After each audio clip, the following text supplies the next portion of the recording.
La Lituanie et le reste de l'Europe ont officiellement coupé le robinet de l'énergie russe. Le 19 septembre, la Lituanie n'a pas seulement isolé Kaliningrad, elle a aussi retiré tous les câbles électriques, coupant l'enclave occidentale de Poutine du réseau. Ce n'est pas juste actionner un interrupteur. Des équipes en casque ont démonté des pylônes en acier et enroulé des câbles qui transportèrent de l'électricité depuis des décennies. Si c'était une rupture, la Lituanie n'a pas juste bloqué la Russie, elle a brûlé le téléphone. Ce n'était pas qu'une question de tension, mais aussi de défi et de liberté. Prouver au Kremlin que l'Europe n'est plus dépendante de Moscou. Pour les États baltes, cela a marqué la fin attendue de la dépendance à l'ère soviétique. Dans cette vidéo, nous expliquons comment l'Europe a agi et pourquoi Kaliningrad pourrait être le premier domino du démantèlement russe. Pour comprendre pourquoi Kaliningrad est dans le noir, il faut savoir comment ce processus a débuté. En résumé, l'Estonie, la Lettonie et la Lituanie, pays baltes, en avaient assez du contrôle de Moscou. Pendant des décennies, ils faisaient partie du réseau électrique BREL avec la Biélorussie, la Russie, l'Estonie, la Lettonie et la Lituanie. Construit dans les années 1950-1960 sous l'Union soviétique, ce réseau visait à maintenir la région dépendante de Moscou. Les centrales russes, à Smolensk par exemple, assuraient une fréquence stable de 50 Hz alimentant Tallinn à Kaliningrad. Mais cette alimentation avait un inconvénient. Moscou contrôlait le flux, et toute perturbation venant de Moscou pouvait faire s'effondrer tout le système. Une décision du Kremlin pouvait plonger les villes baltes dans l'obscurité, privant les habitants de chauffage et d'électricité. Pour les pays baltes, l'énergie ne consistait pas seulement à garder la lumière allumée, c'était aussi une question de savoir qui tenait les rênes de leur vie quotidienne. Cette peur du contrôle russe était réelle. Elle venait du fait que la Russie avait une longue histoire d'utilisation de l'énergie comme une arme pour plier ses voisins à sa volonté. En 2006, un conflit sur le prix du gaz a privé l'Ukraine de chauffage en hiver. Le Kremlin a coupé l'approvisionnement en gaz naturel de l'Ukraine, à un moment où les températures sont descendues, à moins 15 degrés Celsius. Cela a eu pour conséquence que des familles se sont retrouvées blotties dans des appartements glacés, des usines ont fermé, et les hôpitaux se sont démêlés pour faire fonctionner les générateurs. En 2009, 3 ans plus tard, la Russie a encore coupé le gaz, affectant la Bulgarie et la Roumanie. Comme on pouvait s'y attendre, les difficultés étaient si graves que les gens ont commencé à improviser. Ils brûlaient du bois pour se réchauffer, et les petits commerces ont fermé leurs portes. Le message a été transmis très clairement. Défiez Moscou et vous en paierez le prix. Et encore une fois, après que la Russie a envahi l'Ukraine en 2022, Gazprom a coupé le gaz à la Pologne et à la Bulgarie parce qu'elles ont refusé de payer en roubles. La Pologne a perdu la moitié de son gaz du jour au lendemain, et des villes bulgares ont eu des coupures de courant pendant des jours. Ces événements faisaient en fait partie d'un schéma où la Russie utilisait gazoducs et lignes électriques pour envoyer un message. Défiez-nous, et vos lumières s'éteindront. Ainsi, pour les pays baltes, les enjeux de sécurité énergétique étaient au plus haut. Leurs hivers sont rudes, et une coupure de courant en janvier pourrait geler les canalisations, gâcher la nourriture et stopper les pompes d'eau potable. Les hôpitaux ont besoin d'une électricité stable pour faire fonctionner des équipements vitaux. Une journée sans électricité peut être dangereuse, surtout en zone rurale, où les secours sont limités. Les pays baltes connaissèrent bien ce risque après des décennies sous domination soviétique. Ainsi, cela est récemment devenu un sujet majeur chez les dirigeants baltes. La première ministre lituanienne a déclaré plus tôt cette année que rester lié à Brel équivalait à donner à la Russie une arme. Elle a insisté que se libérer relevait de la survie, pas d'un choix. Après tout, chaque hiver, sous un tel système, apportait la même question redoutable. Moscou allait-elle appuyer sur la gâchette ? Les pays baltes ont donc estimé ne plus pouvoir vivre avec cette menace, et ont cherché une solution. Leur réponse a été de rejoindre le réseau INSOE de l'Europe, un réseau qui s'étend sur 34 pays, et partage l'électricité au-delà des frontières. Ce n'était pas une solution rapide. Les pays baltes ont adhéré à l'Union européenne en 2004, mais la synchronisation avec le réseau européen a pris des années de planification.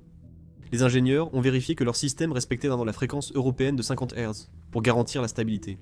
Ils ont effectué des tests pour prouver que leur réseau pouvait fonctionner de manière autonome si nécessaire. Ils ont construit de nouveaux équipements, réparé d'anciennes lignes et ajouté des câbles sur terre et en mer.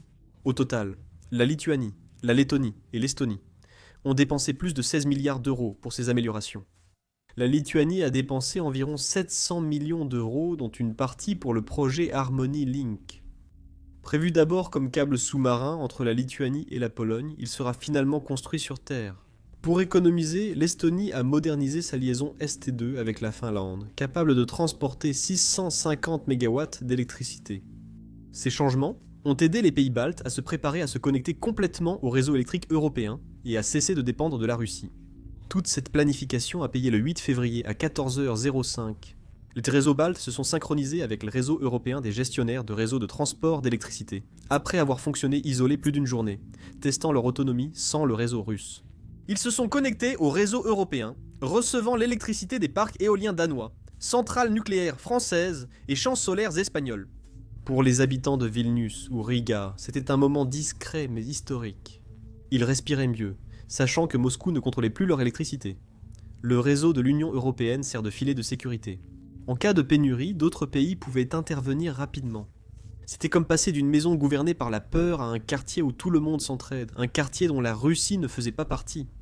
Et presque comme pour confirmer la sagesse de cette décision, les avantages se sont manifestés rapidement. Premièrement, les prix de l'électricité se sont stabilisés dans toute la région. La Lettonie a constaté une baisse des coûts de 15%, l'Estonie de 12% et la Lituanie de 10%. La Lettonie exporte son surplus d'énergie éolienne vers la Suède, gagnant 50 millions d'euros en 6 mois. La Lituanie a doublé ses exportations d'électricité vers la Pologne, renforçant leurs liens. En 2024, les panneaux solaires estoniens ont produit 12 TWh d'énergie propre pour le réseau européen. La nouvelle technologie a également fait la différence. Les batteries ont stocké l'énergie excédentaire pour les heures de pointe, comme en début de soirée, lorsque la demande augmentait, renforçant ainsi la sécurité énergétique. Cette action simple a réduit le gaspillage d'énergie de 10%, permettant d'économiser de l'argent et de maintenir la fiabilité du système.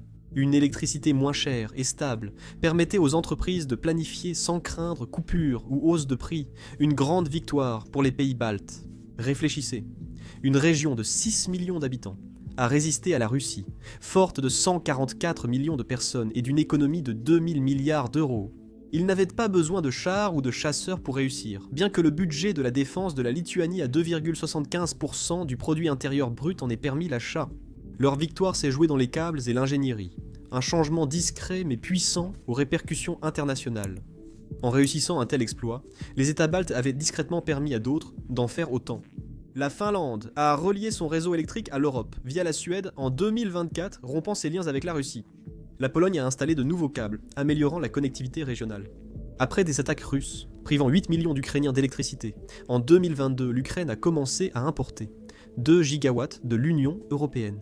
Elle prévoit d'adhérer d'ici 2027 comme la Moldavie.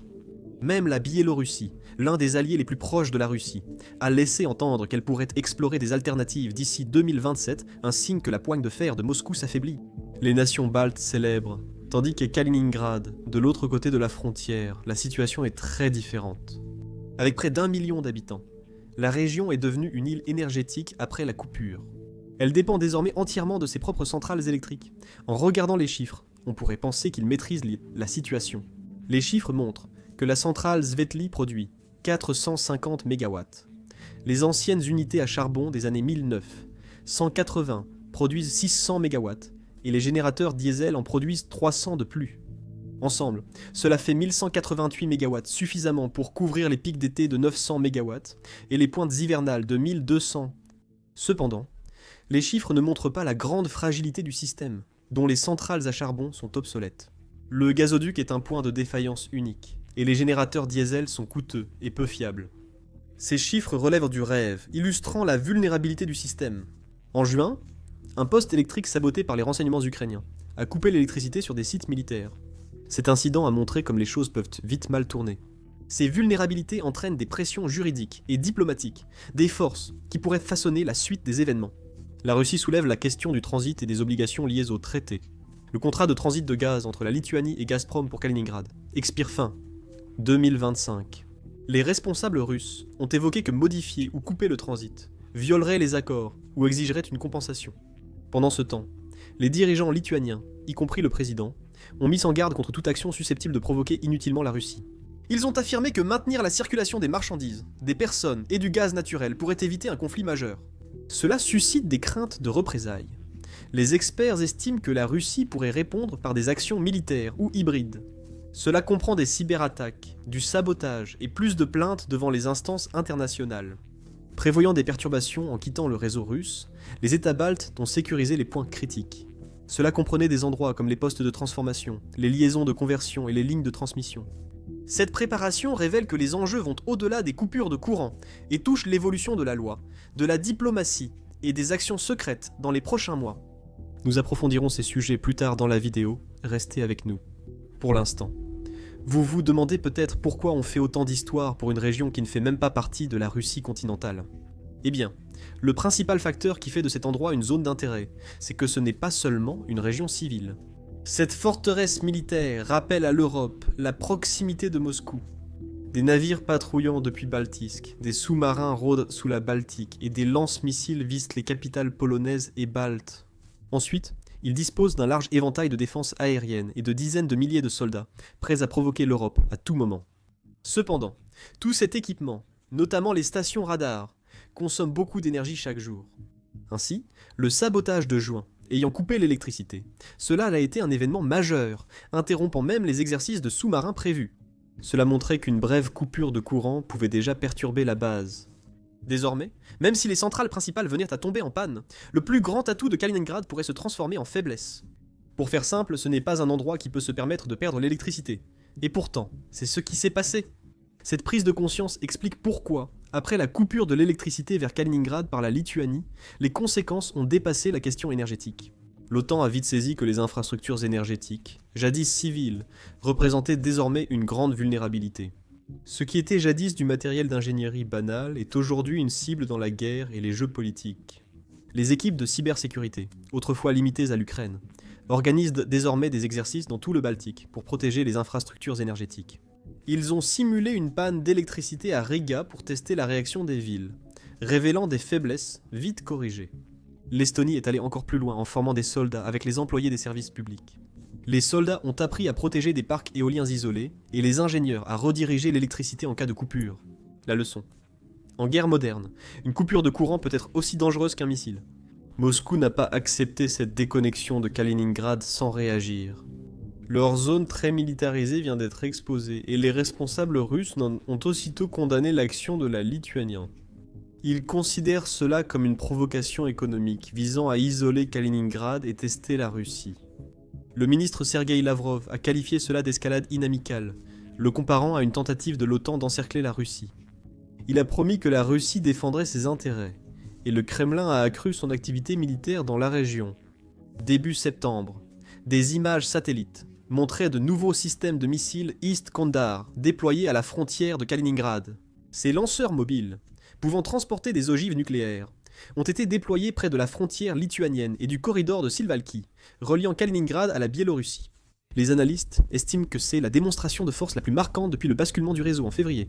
Au-delà des discours et des manœuvres, cette coupure frappe la Russie là où c'est le plus stratégique. Du point de vue de Moscou, cet isolement frappe au cœur du rôle de Kaliningrad en tant que poste avancé clé pour les opérations militaires.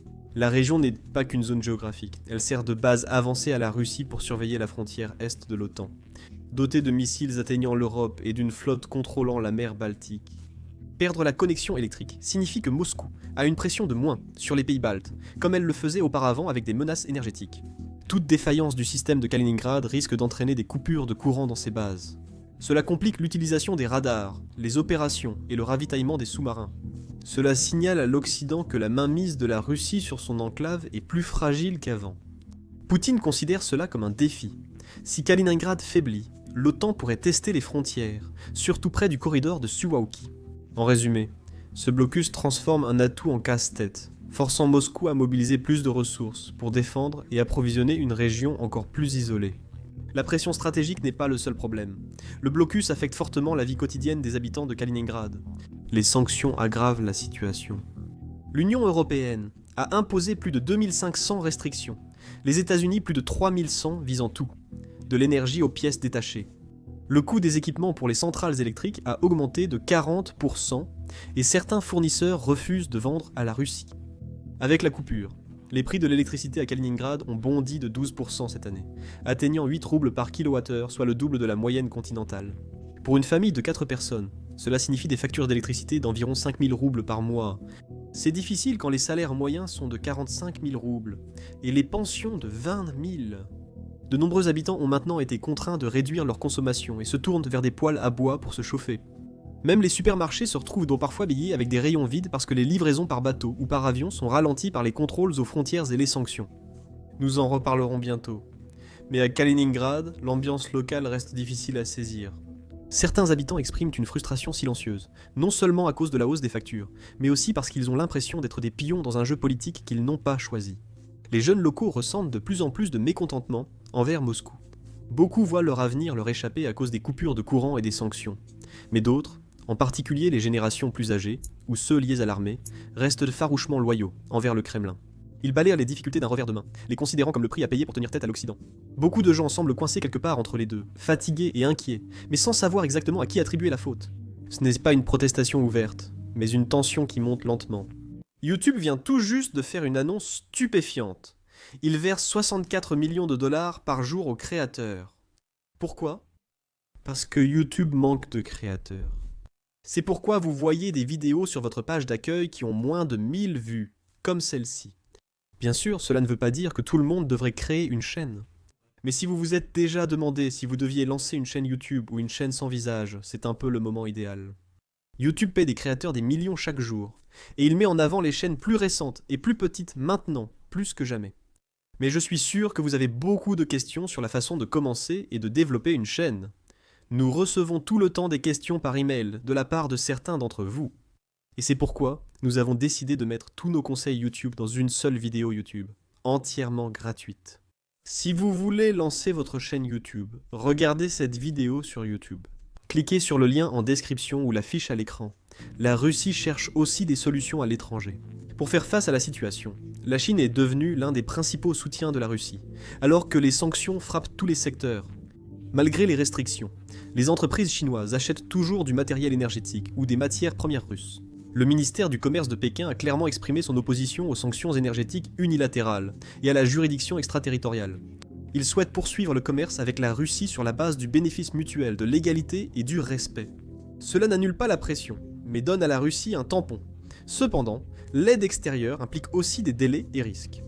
Importer via des réseaux indirects, éviter les entreprises sanctionnées, payer des transports plus chers, tout cela accentue la fragilité révélée par les coupures d'électricité. Même si la Chine ou d'autres partenaires interviennent à Kaliningrad. Cela ne réglera sans doute ni les pannes soudaines, ni le coût du diesel de secours, ni les pénuries rapides de pièces essentielles. Ce n'est pas une bonne période pour la région, les problèmes s'accumulent. L'économie locale souffre. Le produit intérieur brut chute de 5% en 2024 et les échanges avec l'Union européenne baissent de 70%. Nous allons en parler tout de suite.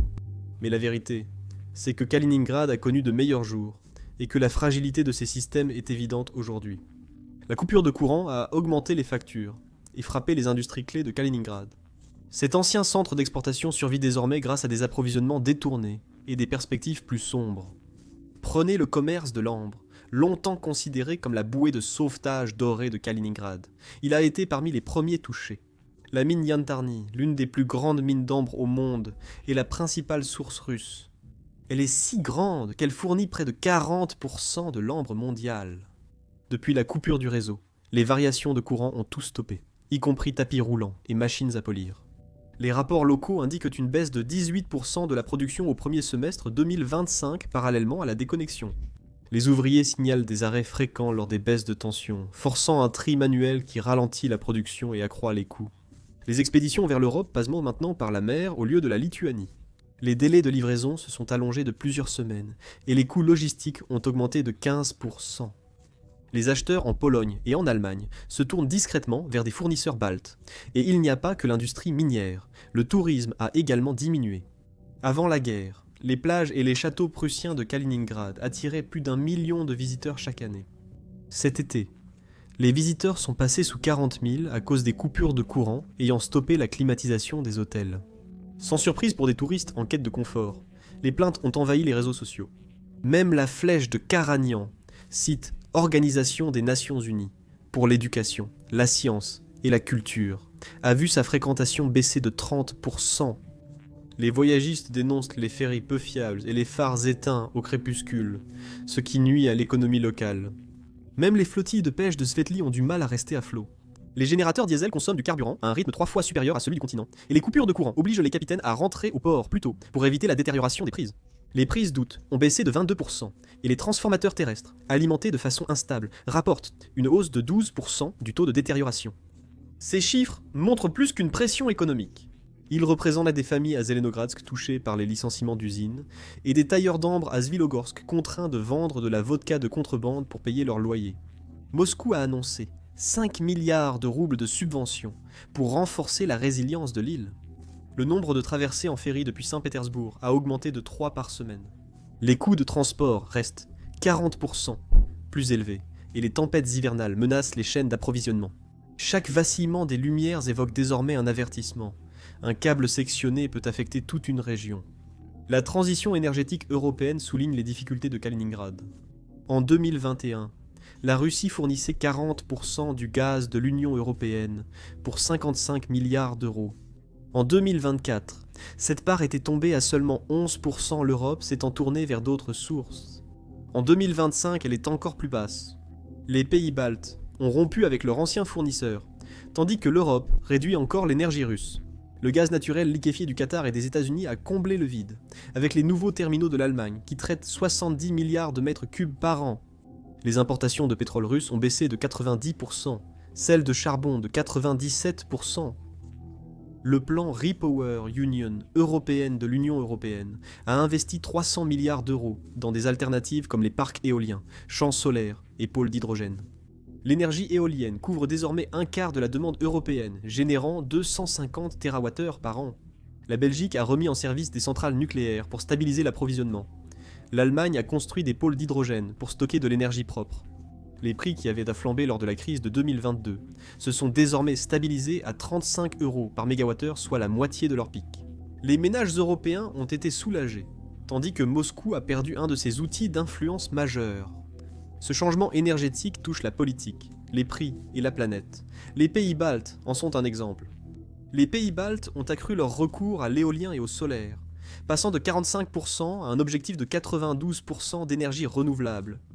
Moins de combustibles polluants et plus d'énergie solaire et éolienne ont réduit les émissions de carbone d'environ 15% depuis le changement de réseau. Les parcs éoliens lettons produisent 15 TWh par an et les installations solaires estoniennes 12 TWh, alimentant foyers et entreprises sans forte pollution. De l'autre côté, Kaliningrad continue d'utiliser d'anciennes centrales à charbon qui fonctionnent avec un faible rendement, rejetant de la fumée et dépendant de combustibles acheminés de loin. Ces centrales consomment beaucoup de ressources, aggravant la pollution de l'air et ses effets sur la santé et l'environnement. L'engagement européen pour l'énergie verte, avec 300 milliards d'euros investis dans Repower Union européenne, révèle une nette division. Les pays baltes bâtissent un avenir sûr et plus respectueux de la planète. La configuration de Kaliningrad l'oblige à des méthodes dépassées et polluantes, ce qui pourrait coûter plus cher sur le long terme. Cette solution écologique a apporté plus qu'un air pur aux pays baltes, renforçant la fierté régionale. Ce n'est pas une métaphore. Dans les pays baltes, la coupure du réseau a réellement déclenché une vague de fierté. Pour les habitants de Vilnius, Riga et Tallinn, ce fut comme une seconde indépendance. Les médias ont parlé de tournant historique. Les écoles ont commencé à l'enseigner comme faisant partie de l'histoire nationale. Les familles ayant connu l'ère soviétique, où langue locale et église étaient interdites, ont vu là un moyen d'en finir avec ce passé. Les dirigeants ont qualifié ce changement de preuve que de petites nations pouvaient surpasser un géant grâce à la planification et à l'unité. Dans les rues, les gens exprimaient leur soulagement de voir leur électricité et chauffage désormais dépendre de l'Europe, plus de Moscou. Certains ont organisé de petites réunions discrètes, trinquant à un avenir sans contrôle russe. Kaliningrad avait autrefois été conçu pour intimider l'OTAN et rappeler à l'Europe l'étendue de l'influence russe. Elle exige désormais un soutien constant et subit une pression généralisée. Une grave perturbation de son gazoduc, ses routes d'approvisionnement ou son réseau électrique pourrait paralyser son fonctionnement. La Russie a envisagé de construire une centrale nucléaire pour réduire sa dépendance à l'approvisionnement du continent, mais les progrès ont stagné. Les préoccupations écologiques, les surcoûts et le contrôle international ont retardé la construction. Les analystes militaires demandaient maintenant: si la région n'est pas alimentée de façon fiable, peut-elle être défendue efficacement ? Une panne de courant pendant une crise pourrait neutraliser les systèmes radars, désactiver les centres de commandement ou clouer les avions au sol. Pour un pays ayant bâti Kaliningrad pour afficher sa puissance, risquer de le perdre ou de le voir s'effondrer renverrait l'effet contraire. Ce qui marque surtout, c'est le symbolisme. Pour les pays baltes, couper les lignes vers Kaliningrad signifiait plus que l'électricité. C'était se libérer d'un passé douloureux. De 1940 à 1991, la domination soviétique a apporté des difficultés. En 1949, l'opération Priboj a déporté 95 000 personnes, 43 000 Lettons, 20 000 Estoniens et 32 000 Lituaniens. Des familles ont été séparées et envoyées en camp de travail en Sibérie. Beaucoup n'en sont jamais revenus. Suppression des langues locales, fermeture des églises et interdiction des symboles nationaux. Après l'indépendance des pays baltes en 1991, le réseau Brel est demeuré un lien avec Moscou, rappelant son contrôle. Il n'était pas totalement libre. Rompre ce lien en 2025 a prouvé que ces trois petits pays de 6 millions d'habitants pouvaient résister aux 144 millions de la Russie et choisir leur voie. Ils ont opéré un changement de pouvoir sans soldats ni violence, seulement grâce à des ingénieurs et des câbles. Pour Kaliningrad, la question ne concerne plus seulement l'électricité. Il s'agit de ce qui se passe lorsque les murs de la forteresse commencent à se refermer. Ancien symbole de l'influence russe en Europe, la région paraît aujourd'hui isolée, ses lignes électriques coupées rétrécissant son avenir. De l'autre côté de la frontière, les États baltes ont pris une autre voie. Ils ont transformé leur pays, passant de la coercition à la coopération, tant sur le plan physique que politique. Ils ont prouvé que la force réside aussi dans la résilience, l'union avec les alliés et la capacité à surmonter les épreuves, pas seulement dans la puissance militaire ou énergétique.